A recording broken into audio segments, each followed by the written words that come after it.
Ara anem a explicar com se fa una divisió.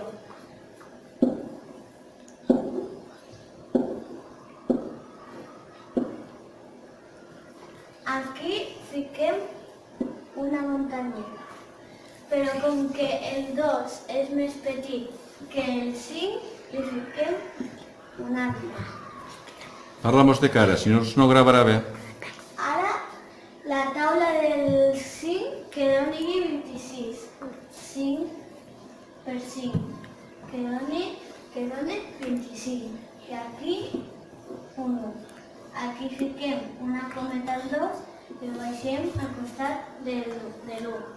Ara, 5, la taula del 5 que doni 12. 5 per 2, que doni 10.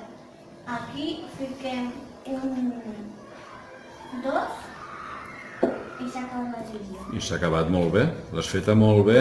L'únic que hauries d'haver explicat una miqueta més a càmera, perquè no sé si se sentirà molt, però està molt ben explicada. Què més fem ara? Ara s'ha de comprovar bé, o sigui que s'ha de fer la prova de la divisió. I tenim que multiplicar el quocient amb el...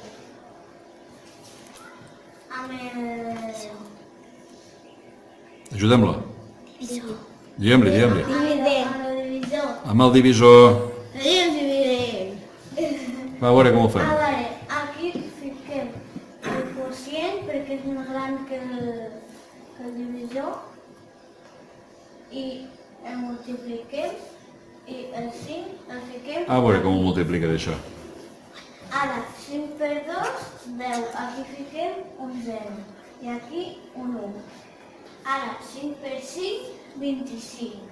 I aquí 5 per 5, 25. I una, sí, 26.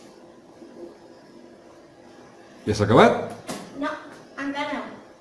Ara li tenim que sumar el residu.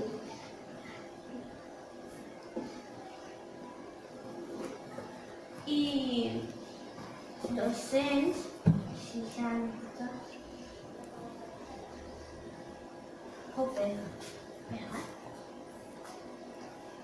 2, perquè aquí li sumem el 2 al 0. Fantàstic. I què passa? Ah, ja s'ha acabat. I ara com ja s'ha acabat, què vol dir ja s'ha acabat? Que s'ha de comprovar bé si el resultat que ha donat de tot això és el dividend. I ho és?